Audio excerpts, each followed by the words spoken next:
한반도를 둘러싼 안보 상황이 급변하면서 한국이 독자적인 핵무장의 길을 고려해야 할 상황에 놓였다는 분석이 미국의 유력 언론을 통해 제기되고 있습니다. 이는 단순한 가정이나 추측을 넘어서 한국이 직면한 현실적인 딜레마를 깊이 있게 들여다본 결과라고 할 수 있습니다. 미국 월스트리트 저널의 발행인을 역임한 베테랑 언론인 캐런 엘리엇 하우스가 현지 시간 9일 한국이 자체 핵무장을 원할까라는 제목의 기고문을 통해 이런 전망을 내놓았습니다. 하우스는 수십 년간 국제 정치와 안보 문제를 다뤄온 전문가로서 한국이 처한 상황을 매우 냉철하게 분석했습니다. 그의 분석에 따르면 한국은 현재 매우 어려운 갈림길에 서 있습니다. 북한의 핵능력은 날로 강화되고 있는데 반해 오랜 동맹국인 미국의 안보 공약에 대한 신뢰는 점점 흔들리고 있다는 것입니다. 이런 상황에서 한국으로서는 김정은을 억제할 다른 방법을 찾을 수밖에 없게 될 수도 있다는 것이 그의 판단입니다. 하우스는 한국이 갈림길에 섰다면서 모든 방향이 막다른 골목으로 이어지는 것 같다고 표현했습니다. 이는 한국이 어떤 선택을 해도 쉽지 않은 상황임을 의미합니다. 미국과의 동맹을 계속 유지하며 해구산에 의존할 것인지 아니면 독자적인 핵무장의 길을 택할 것인지 어느 쪽도 간단한 결정은 아니라는 뜻입니다. 특히 그는 전 세계가 북한의 비핵화라는 수십 년간의 백일몽에서 깨어나는 와중에 한국의 오랜 안보 파트너인 미국을 신뢰할 수 없게 된 것이라고 설명했습니다. 이는 매우 중요한 지적입니다. 지난 30여 년간 국제사회는 북한의 비핵화를 위해 수많은 노력을 기울여왔지만 결과적으로 북한의 핵능력은 오히려 더욱 강화되었기 때문입니다. 1994년 제네바 합의부터 시작해서 육자회담, 남북 정상회담, 북미 정상회담까지 수차례에 걸친 대화와 협상이 있었지만 북한은 핵 개발을 포기하기는커녕 오히려 더욱 고도화시켜왔습니다. 2006년 첫 번째 핵실험을 실시한 이후 지금까지 6차례의 핵실험을 통해 핵무기의 위력을 지속적으로 키워왔고 대륙간 탄도미사일 개발에도 성공해 미국 본토까지 위협할 수 있는 능력을 갖추게 되었습니다. 이런 상황에서 한국 국민들 사이에서는 자체 핵무장이 해결책이라고 믿는 사람들이 점점 많아지고 있다고 하우스는 지적했습니다. 실제로 여러 여론조사에서도 이런 변화를 확인할 수 있습니다. 과거에는 핵무장에 대한 반대 여론이 압도적이었지만 최근에는 찬성 의견이 크게 늘어나는 추세입니다. 특히 도널드 트럼프 미국 대통령의 복귀가 현실화되면서 한국인들의 우려는 더욱 커지고 있습니다. 트럼프 대통령이 노벨 평화상에 대한 선망 때문에 김정은 북한 국무위원장과의 회담을 성사시키려고 한미연합훈련을 취소할 수도 있다는 점을 많은 한국인이 우려하고 있다고 하우스는 전했습니다. 이는 결코 근거 없는 걱정이 아닙니다. 트럼프 대통령은 첫 번째 임기 당시 실제로 김정은과의 관계 개선을 위해 한미연합훈련을 중단한 바 있습니다. 2018년 6월 싱가포르에서 열린 첫 북미 정상회담 직후 트럼프는 한미연합훈련을 전격적으로 중단한다고 발표했습니다. 당시 그는 훈련이 도발적이며 비용이 많이 든다는 이유를 들었지만 이는 한국 정부와 사전 협의 없이 내린 결정이어서 한국 내에서 큰 충격을 주었습니다. 또한 트럼프는 주한미군 철수나 감축을 여러 차례 언급해왔습니다. 그는 한국이 주한미군 주둔 비용을 충분히 부담하지 않는다며 불만을 표시하기도 했고 심지어 완전한 철수까지 검토했다는 보도도 있었습니다. 이런 발언들은 한국 내에서 미국의 안보 공약에 대한 의구심을 키우는 요인이 되었습니다. 실제로 한국인 35%가 미국을 믿지 못할 동맹으로 보고 있다는 미국 싱크탱크 브루킹스 연구소의 조사 결과도 이런 우려를 뒷받침합니다. 이는 상당히 높은 수치로 한미동맹에 대한 한국 국민의 신뢰가 크게 흔들리고 있음을 보여줍니다. 과거 한국 국민들은 미국과의 동맹을 거의 절대적으로 신뢰했지만 이제는 상당수가 의구심을 갖게 된 것입니다. 하우스는 또한 최근 서울에서 열린 안보 컨퍼런스에서 논의된 새로운 역할 분담 방안에 대해서도 언급했습니다. 한국이 한반도 안보를 맡고 미국은 중국의 대만 공격 억지에 주력하는 방안이 논의되었다는 것입니다. 이는 변화하는 동북아시아 정세를 반영한 것으로 보입니다. 미국은 중국의 부상과 함께 인도태평양 지역에서의 경쟁이 치열해지면서 자원을 분산해야 하는 상황에 놓여 있습니다. 특히 중국이 대만 침공을 위협하고 있는 상황에서 미국은 대만 해협에 더 많은 관심과 자원을 투입해야 할 필요성을 느끼고 있습니다. 이런 상황에서 한반도 문제는 상대적으로 우선순위가 낮아질 수밖에 없다는 우려가 제기되고 있습니다. 하지만 하우스는 이런 역할 분담 방안에는 내재적 딜레마가 있다고 지적했습니다. 중국이 대만을 공격하고 미국이 이에 대응할 경우 북한이 한국을 위협하거나 공격하는 상황까지 확대될 수 있다는 것입니다. 반대로 미국이 중국의 대만 공격에 대응하지 않을 경우 북한은 미국의 안보 공약이 공허하다는 판단에 따라 한국에 대한 공격에 나설 수 있다는 분석입니다. 이는 매우 현실적인 우려입니다. 북한과 중국은 전통적인 혈맹 관계를 유지하고 있으며 전략적 이해관계를 공유하고 있습니다. 따라서 대만 해협에서 미중 간 군사적 충돌이 발생할 경우 북한이 제2전선을 열어 미국의 주의를 분산시킬 가능성이 충분히 있습니다. 이런 상황에서 한국은 사실상 홀로 북한의 위협에 맞서야 할 수도 있는 것입니다. 북한의 핵위협은 갈수록 심각해지고 있습니다. 하우스는 이름을 밝히지 않은 한 미국 전문가의 말을 인용해 북한이 향후 10년 안에 핵무기를 60개에서 150개로 늘릴 것이라고 전했습니다. 이는 엄청난 증가폭으로 북한의 핵위협이 질적으로나 양적으로나 크게 강화될 것임을 의미합니다. 더욱 우려스러운 것은 김정은이 2차 타격 능력까지 염두에 두고 있다는 분석입니다.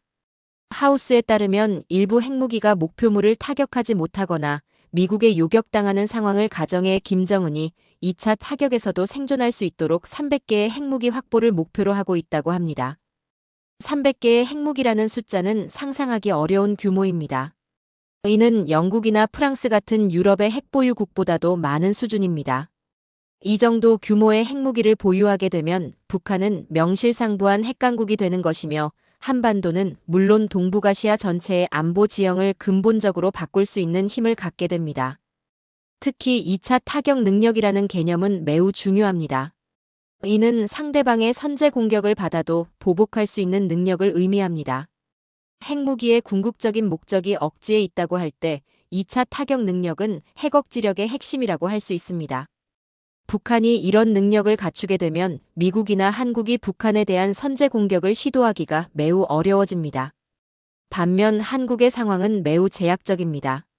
하우스는 한국이 핵무기를 만들 수 있는 기술적 능력은 충분히 갖추고 있지만 핵 확산 금지 조약에 가입되어 있어 제조가 불가능한 상황이라고 설명했습니다. 이는 한국이 직면한 근본적인 딜레마를 보여줍니다. 한국은 세계 6위의 원자력 발전 대국으로 고도의 원자력 기술을 보유하고 있습니다. 또한 우주 발사체 기술도 확보하고 있어 핵무기 제조에 필요한 기술적 기반은 충분히 갖추고 있다고 평가됩니다. 실제로 많은 전문가들이 한국이 마음만 먹으면 1년 내에 핵무기를 개발할 수 있다고 보고 있습니다. 하지만 한국은 1975년 핵확산금 지조약에 가입했고 국제원자력기구의 안전조치를 받고 있습니다. 또한 한미원자력 협정을 통해 핵물질의 평화적 이용을 약속하고 있어 법적으로나 국제적으로나 핵무기 개발에는 큰 제약이 있습니다. 만약 한국이 핵개발에 나선다면 국제사회의 강력한 제재를 받을 각오를 해야 하는 상황입니다. 이런 상황에서 한국 내에서는 핵무장에 대한 다양한 논의가 이루어지고 있습니다. 일부에서는 미국과의 핵공유 방안을 제시하기도 합니다. 이는 나토 국가들이 채택하고 있는 방식으로 미국의 핵무기를 동맹국 영토에 배치하고 유사시 공동으로 운용하는 개념입니다. 나토의 핵공유 체제 하에서 미국은 벨기에, 독일, 이탈리아, 네덜란드, 터키 등 5개국의 전술핵무기를 배치하고 있습니다. 평상시에는 미국이 관리하지만 유사시에는 해당 국가의 조종사가 자국의 전투기에 핵무기를 탑재해 운용할 수 있도록 되어 있습니다. 이를 통해 나토 회원국들은 직접 핵무기를 보유하지 않으면서도 핵억지력을 공유할 수 있게 됩니다. 한국에서도 이런 방식의 핵공유를 도입하자는 주장이 제기되고 있습니다. 미국의 전술 핵무기를 한반도에 재배치하거나 핵잠수함을 상시 배치해 핵억지력을 강화하자는 것입니다. 실제로 윤석열 정부는 2023년 4월 한미 정상회담에서 워싱턴 선언을 통해 핵협의 그룹을 설치하고 미국의 핵잠수함을 한국에 기항시키는 등의 방안에 합의하기도 했습니다. 하지만 이런 방안들도 근본적인 한계가 있습니다. 핵무기의 사용 결정권은 여전히 미국이 갖고 있기 때문입니다. 아무리 한국과 협의한다고 해도 최종적인 결정은 미국 대통령이 내리게 됩니다. 따라서 정작 중요한 순간에 미국이 한국을 위해 핵무기를 사용할지는 여전히 불확실합니다. 이런 불확실성 때문에 일부에서는 독자적인 핵무장만이 유일한 해답이라고 주장하기도 합니다. 프랑스의 샤를 드골 전 대통령이 말했던 것처럼 자국의 생존이 걸린 문제에서 다른 나라가 자국을 위해 핵무기를 사용할 것이라고 기대하는 것은 비현실적이라는 것입니다. 실제로 프랑스는 미국의 해구산이 있었음에도 불구하고 1960년대에 독자적인 핵 개발에 나섰습니다. 소련의 핵 위협에 맞서 미국이 정말로 프랑스를 위해 핵전쟁을 불사할지 의문이었기 때문입니다. 마찬가지로 영국도 미국과 특별한 관계를 유지하면서도 독자적인 핵 억지력을 구축했습니다. 한국의 상황도 이와 유사한 면이 있습니다. 북한이 핵무기로 서울을 위협하는 상황에서 미국이 자국민이 살고 있는 로스앤젤레스나 뉴욕이 핵공격을 받을 위험을 감수하면서까지 북한을 핵무기로 보복할지는 의문입니다. 이런 의구심이 한국 내 핵무장 여론의 배경이 되고 있습니다. 또한 중국의 부상과 미중 갈등의 심화도 한국의 고민을 깊게 하고 있습니다. 미국과 중국이 대만을 둘러싸고 군사적 충돌을 벌일 경우 한국은 어떤 선택을 해야 할지 매우 어려운 상황에 놓일 수 있습니다. 동맹국인 미국을 지원할 경우 중국의 보복이 우려되고 중립을 지킬 경우 미국과의 관계가 악화될 수 있습니다. 특히 북한이 중국과 함께 행동할 경우 한국은 사실상 두 개의 핵보유국을 상대해야 하는 상황이 될 수 있습니다. 이런 상황에서 미국의 지원을 받을 수 있을지는 매우 불확실합니다. 미국이 태평양에서 중국과 전면전을 벌이는 상황에서 한반도까지 신경 쓸 여력이 있을지 의문이기 때문입니다. 이런 우려들이 복합적으로 작용하면서 한국 내에서는 핵무장에 대한 찬성 여론이 꾸준히 증가하고 있습니다. 여러 여론조사에서 핵무장 찬성 비율이 50%를 넘는 결과가 나오기도 했습니다. 특히 젊은 세대일수록 핵무장에 찬성하는 비율이 높게 나타나고 있어 시간이 지날수록 이런 여론은 더욱 강해질 것으로 예상됩니다. 하지만 핵무장에는 엄청난 비용과 위험이 따릅니다. 우선 국제사회의 강력한 제재를 각오해야 합니다. 북한의 사례에서 볼 수 있듯이 핵 개발을 시도하는 순간부터 국제사회의 경제 제재가 시작될 가능성이 높습니다. 한국처럼 대외무역에 크게 의존하는 경제 구조에서는 이런 제재가 치명적일 수 있습니다. 또한 핵 개발 과정에서 미국과의 관계가 크게 악화될 수 있습니다. 미국은 핵 확산을 막기 위해 동맹국의 핵 개발에도 강력히 반대해왔습니다. 1970년대 박정희 정부의 핵 개발 시도 때도 미국은 강력한 압박을 가해 포기하도록 만들었습니다. 만약 현재 한국이 핵 개발에 나선다면 미국은 더욱 강력한 압박을 가할 것으로 예상됩니다. 한미동맹이 파기될 경우 한국은 홀로 중국과 북한의 위협에 맞서야 할 수도 있습니다. 핵무기를 개발하더라도 단기간에 완성하기는 어렵기 때문에 개발 과정에서 매우 취약한 상황에 놓일 수 있습니다. 특히 북한이나 중국이 한국의 핵 개발을 막기 위해 선제 공격을 가할 가능성도 배제할 수 없습니다. 경제적 부담도 만만치 않습니다. 핵무기 개발과 유지에는 천문학적인 비용이 듭니다. 핵물질 생산부터 운반수단 개발, 관련 인프라 구축까지 모든 과정에 엄청난 자원이 투입되어야 합니다. 또한 핵무기는 한번 개발하면 끝나는 것이 아니라 지속적인 유지보수와 현대화가 필요해 계속해서 비용이 발생합니다. 국내 정치적으로도 큰 논란이 예상됩니다. 핵무장을 둘러싸고 국론이 분열될 수 있고 이는 국가의 안정성을 해칠 수 있습니다. 또한 핵무기라는 극도로 위험한 무기를 다루는 과정에서 사고가 발생할 위험성도 있습니다. 환경 문제도 심각한 우려사항입니다. 핵무기 개발 과정에서 발생하는 방사능 오염은 회복하기 어려운 환경 파괴를 가져올 수 있습니다. 한국처럼 인구 밀도가 높은 국가에서는 이런 위험이 더욱 클 수 있습니다. 그럼에도 불구하고 핵무장을 지지하는 사람들은 이런 비용과 위험을 감수하더라도 국가의 생존을 위해서는 불가피한 선택이라고 주장합니다. 북한의 핵 위협이 현실화되고 있는 상황에서 다른 대안이 없다는 것입니다. 실제로 북한의 핵능력은 한국에게 실존적 위협이 되고 있습니다. 서울과 수도권에는 전체 인구의 절반에 가까운 2,500만 명이 거주하고 있습니다. 만약 북한이 이 지역에 핵공격을 가한다면 한국은 국가로서 기능을 상실할 수도 있습니다. 이런 상황에서 확실한 억지력을 갖추는 것은 국가 생존의 문제라는 것입니다. 또한 핵무장 지지자들은 핵확산 금지 조약 체제 자체의 한계를 지적하기도 합니다. 이 조약은 기존 핵보유국의 기득권을 보장하면서 새로운 핵보유국의 등장을 막는 불평등한 체제라는 비판입니다. 실제로 인도나 파키스탄, 이스라엘 같은 나라들은 이 조약에 가입하지 않고 핵무기를 개발했지만 결국 사실상 핵보유국으로 인정받고 있습니다. 북한도 마찬가지로 조약을 탈퇴하고 핵개발에 성공했습니다. 비록 국제 제재를 받고 있지만 핵보유국으로서의 지위는 확실히 인정받고 있습니다. 이런 사례들을 보면 핵확산 금지 조약 체제가 절대적인 것은 아니라는 주장도 설득력이 있습니다. 한편 핵무장 반대론자들은 여전히 외교적 해결책이 있다고 주장합니다. 북한과의 대화를 통해 핵 문제를 해결할 수 있다는 것입니다. 또한 미국과의 동맹을 더욱 강화해서 확장 억지력을 높이는 방안도 제시하고 있습니다. 하지만 이런 방안들의 실효성에 대해서는 의문이 제기되고 있습니다. 지난 30년간 수많은 대화와 협상이 있었지만 북한의 비핵화는 이루어지지 않았기 때문입니다. 오히려 그 사이에 북한의 핵능력은 크게 강화되었습니다. 미국의 확장 억지에 대한 의문도 커지고 있습니다. 트럼프 대통령의 복귀와 함께 미국 우선주의가 강화되면서 동맹에 대한 공약이 약화될 가능성이 제기되고 있기 때문입니다. 또한 중국의 부상으로 미국의 상대적 힘이 약해지면서 확장 억지의 신빙성도 떨어지고 있다는 분석이 나오고 있습니다. 이런 상황에서 한국은 매우 어려운 선택의 기로에 서 있습니다.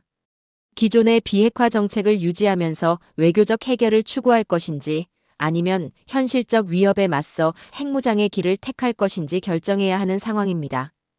어떤 선택을 하든 쉽지 않은 길이 될 것 같습니다.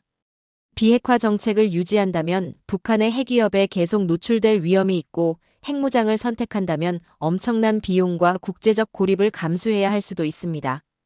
하지만 캐런 엘리엇 하우스의 분석처럼 한국이 처한 현실은 점점 더 어려워지고 있는 것이 사실입니다.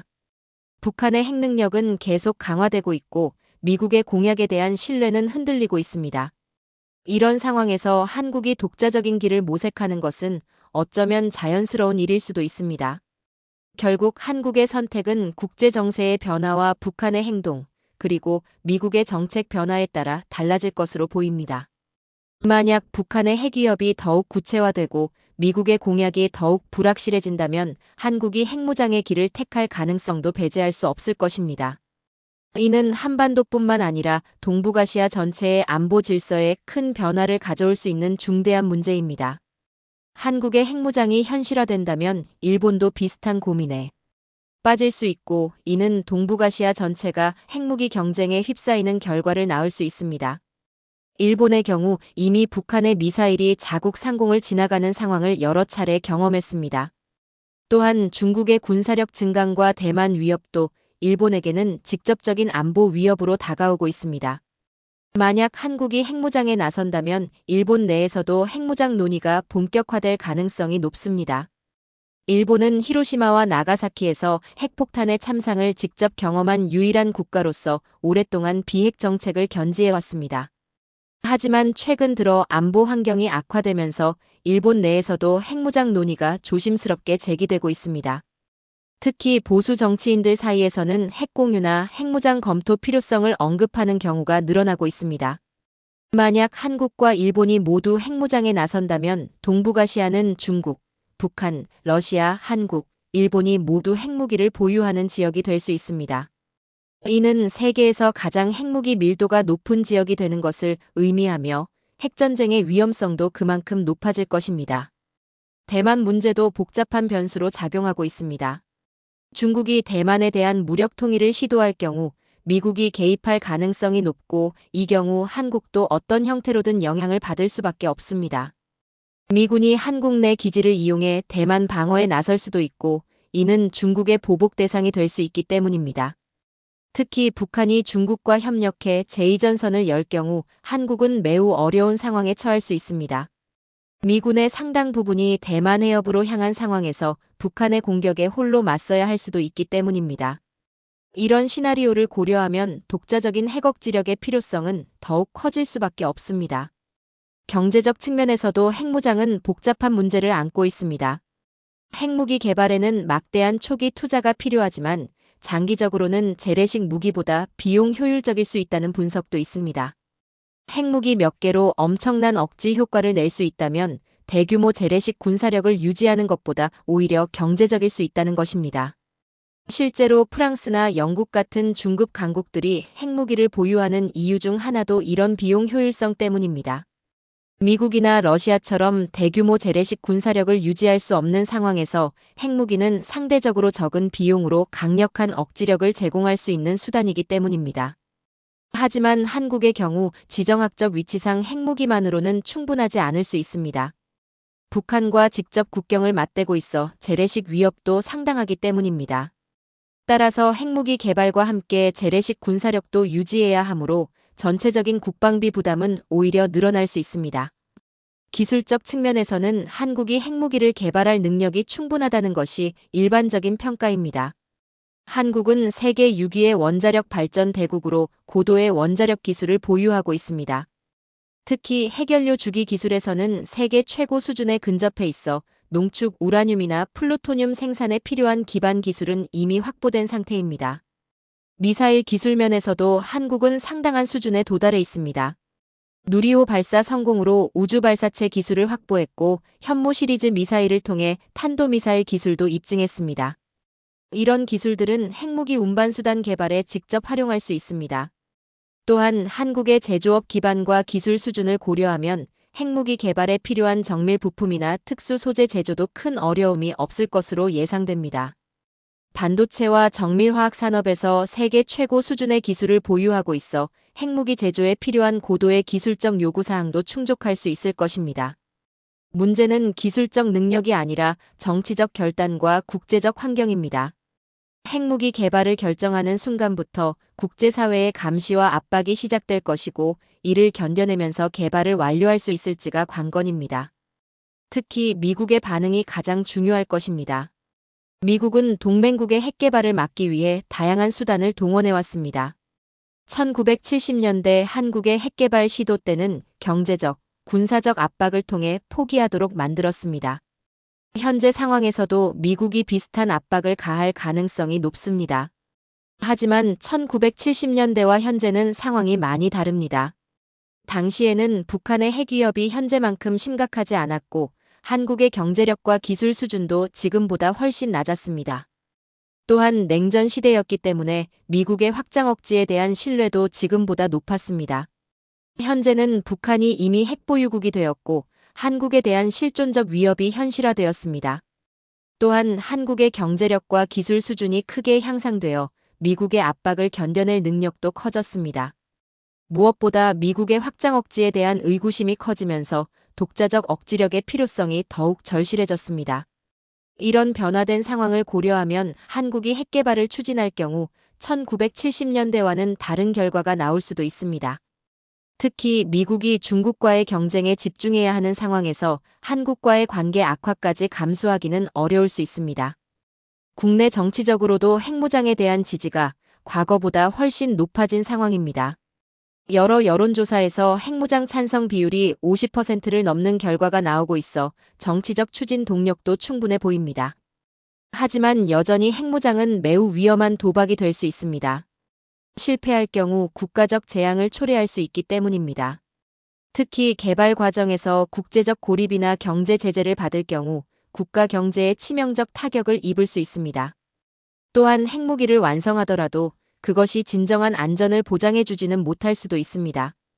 핵무기는 궁극적으로는 사용할 수 없는 무기이기 때문에 실제 분쟁 상황에서는 재래식 군사력이 더 중요할 수 있습니다.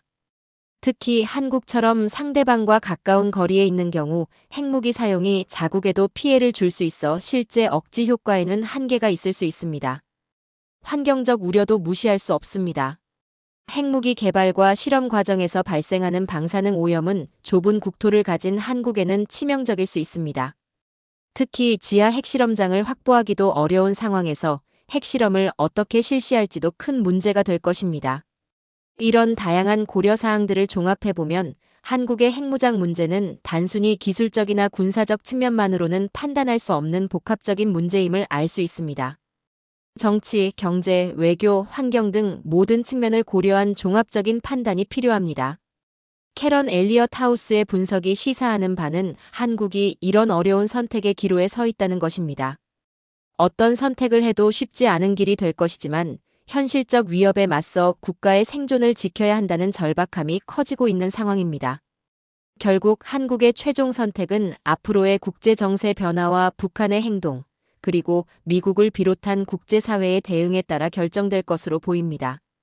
하지만 분명한 것은 한국이 더 이상 수동적으로 기다리기만 할 수는 없는 상황에 놓여 있다는 점입니다. 북한의 핵능력이 계속 강화되고 있고 미국의 공약에 대한 의구심도 커지고 있는 현실에서 한국은 자신의 운명을 스스로 결정해야 할 시점에 와 있을지도 모릅니다. 그것이 핵무장이 될지 아니면 다른 대안이 될지는 아직 미지수이지만 변화는 불가피해 보입니다. 이런 상황에서 가장 중요한 것은 국민적 합의를 바탕으로 한 신중하고 전략적인 접근입니다. 감정적이거나 성급한 결정보다는 철저한 분석과 계획에 바탕한 정책 결정이 필요합니다. 또한 어떤 선택을 하든 그에 따른 결과를 감당할 수 있는 준비도 갖춰야 할 것입니다. 한국의 선택은 단순히 한반도에만 영향을 미치는 것이 아니라 동북아시아 전체, 나아가 전 세계의 안보 질서에 큰 파장을 일으킬 수 있는 중대한 사안입니다. 따라서 더욱 신중하고 책임감 있는 접근이 요구되는 상황입니다. 시청해주셔서 감사합니다. 구독, 좋아요, 알림 설정 해주시면 조금 더 많이 감사하겠습니다.